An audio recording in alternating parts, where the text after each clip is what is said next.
mais perfeito, e talvez eu consiga ser profeta do amor. Então, bom dia para todo mundo. Iniciamos este momento de meditação, sempre nos colocando diante de Deus e rezando. Em nome do Pai, do Filho e do Espírito Santo. Amém. Ó Deus, Pai de bondade, que nos redimistes e adotastes como filhos e filhas, concedei aos que creem no Cristo a verdadeira liberdade e a herança eterna. Por nosso Senhor Jesus Cristo, vosso Filho, na unidade do Espírito Santo. Amém. Então hoje nós temos para nossa meditação o Evangelho de São Lucas, nessa leitura continuada dessas últimas semanas do tempo comum, do versículo 6, do capítulo 6, do versículo 39 ao 42. Então aqui nós encontramos um pequeno trecho, mas como sempre, de uma densidade de ensinamento muito grande. Aqui Jesus inicia fazendo uma pergunta, e essa pergunta de Jesus já tem a sua resposta. Então, pode um cego guiar outro cego? Então, não precisa de um raciocínio tão elaborado para saber que a resposta é não. Não é possível um cego guiar outro cego. E aí Jesus ilustra dizendo que se caso isso aconteça, de um cego querer guiar outro cego, provavelmente, se encontrarem um buraco, os dois cairão nesse buraco. E é muito interessante esse jeito muito simples de Jesus ensinar, porque era, vamos dizer, uma espécie de provérbio do seu tempo, né? E que nós também utilizamos hoje com muita facilidade de aplicação e de compreensão. Mas algo que chama atenção é quando Jesus diz que os dois cairão num buraco. Essa palavra também pode ser traduzida por cova. Não, quando a gente pensa a cova, nós pensamos já no lugar onde se coloca os mortos. Então nós poderíamos, ampliando a reflexão, nós diríamos que quando a nossa vida, né, ela não tem uma direção, quando nós somos cegos e insistimos em caminhar cegos sem recuperar a vista, então estamos colocando a nossa vida num grande risco. E o risco é justamente cair no domínio do pecado e da morte. Então não é simplesmente cair num buraco qualquer, mas é cair numa cova, isto é, onde estão os mortos.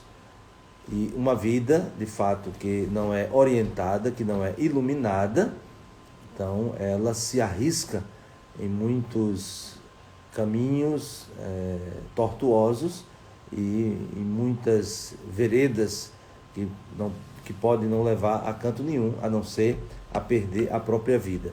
Então esse ditado popular, podemos assim dizer, essa palavra de Jesus, tirada também da sabedoria do povo, tem uma implicação muito séria.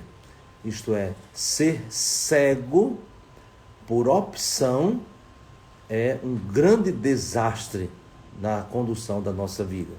Por que eu estou dizendo cego por opção? Porque há os cegos por condição. Então Jesus não está falando, mesmo utilizando esta expressão, né, cegos que guiam cegos, claro que está pensando concretamente, né, porque se inspira nos cegos da vista física, mas esse não é o motivo do ensinamento de Jesus. Ele não está falando de deficientes do ponto de vista físico, mas ele está falando justamente da cegueira por opção, uma cegueira espiritual. Porque aí nós podemos também distinguir dois tipos de cegos. Um cego que não enxerga por ignorância, isto é, porque não tem o conhecimento, há esse tipo de cegueira, e há também o cego por arrogância.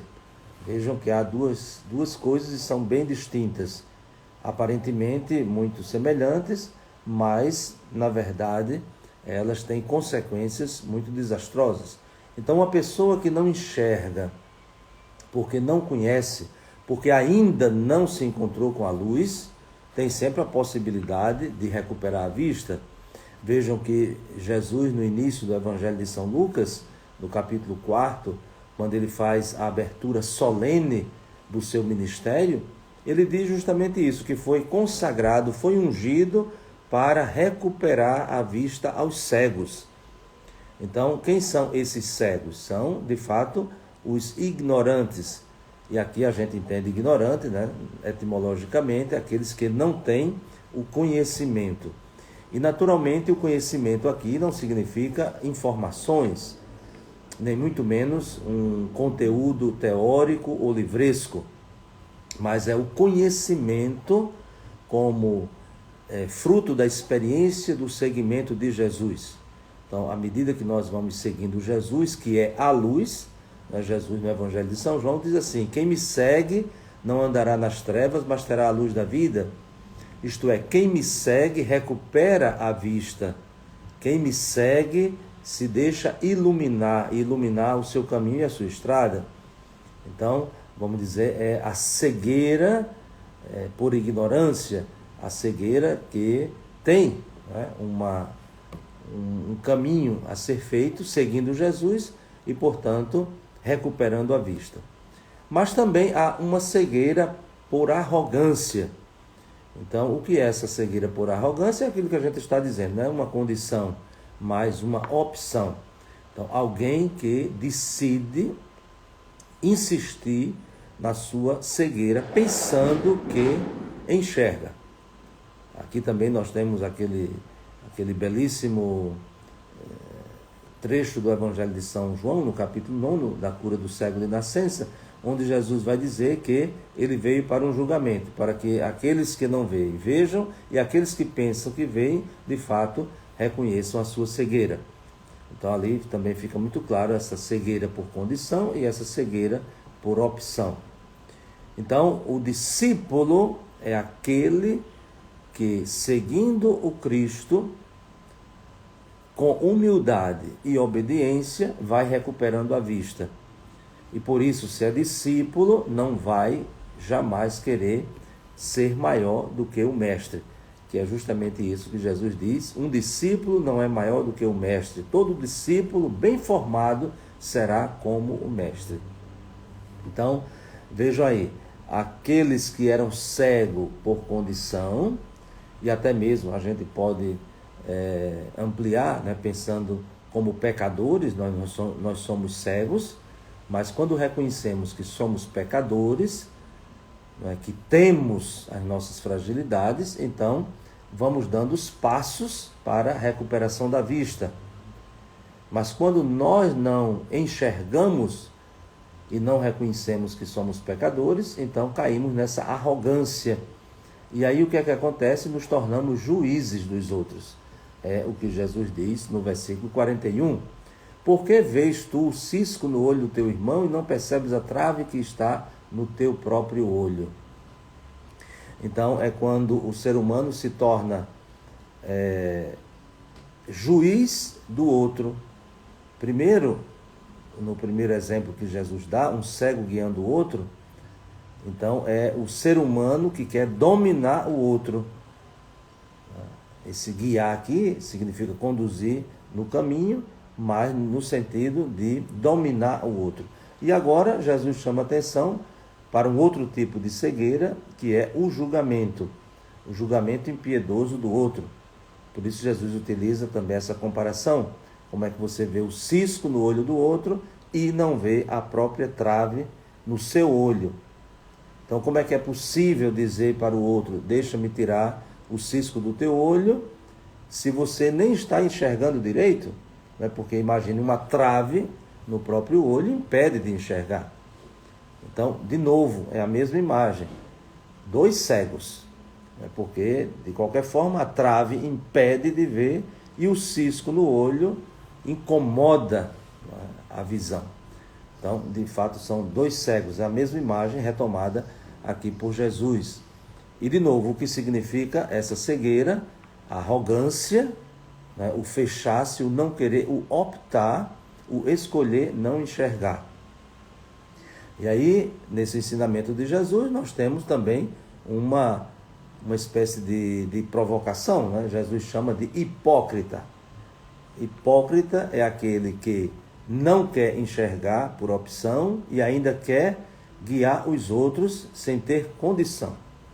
Hipócrita é aquele que diz enxergar o cisco, ou seja, o pecado, na outra pessoa e não é capaz de reconhecer também o seu pecado.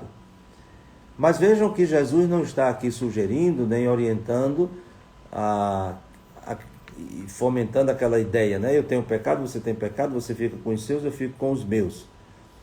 De forma nenhuma, porque isso é uma falta de responsabilidade diante do irmão.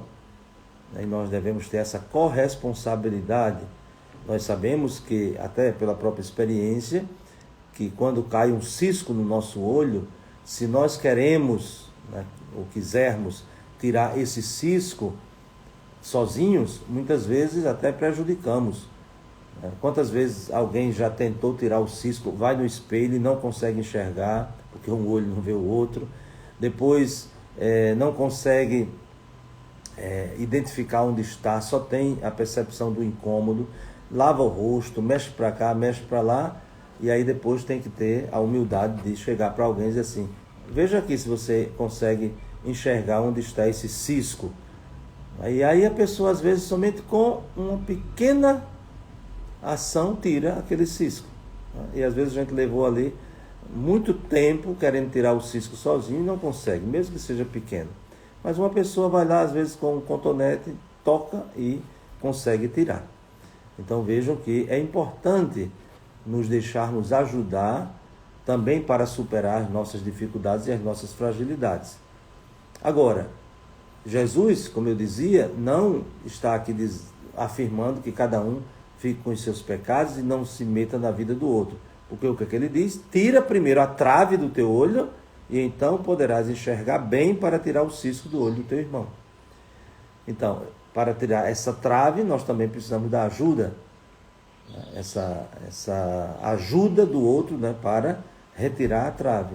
Então, o que significa isso? Significa que todos nós precisamos dessa correção fraterna, que já vimos nos textos anteriores, dessa caridade verdadeira e autêntica, de fazer o bem ao outro, porque se nós queremos tirar o cisco do olho do outro, porque nós sabemos que incomoda, quanto mais uma trave no nosso olho. Então, aquilo que Jesus dizia anteriormente, tudo aquilo que vocês querem que os outros façam a vocês, façam vocês aos outros. Então, aqui a gente quer tirar o cisco do olho do outro, sabendo que também nós temos uma trave. Então, precisamos que o outro também ajude para que tiremos essa trave. Isso tudo será o segmento de Jesus, que vai iluminando o nosso caminho e vai curando a nossa cegueira de condição e nos tornando cada vez mais humildes para não cairmos na tentação da cegueira por opção, que é a pior. Né? Ou seja, pior do que não ver é não querer ver. Então, que o Senhor cure de fato os nossos olhos para que sigamos os seus passos. E que desça sobre vós a bênção de Deus Todo-Poderoso, Pai, Filho e Espírito Santo. Amém. Um bom dia aí para todo mundo e até amanhã, se Deus quiser.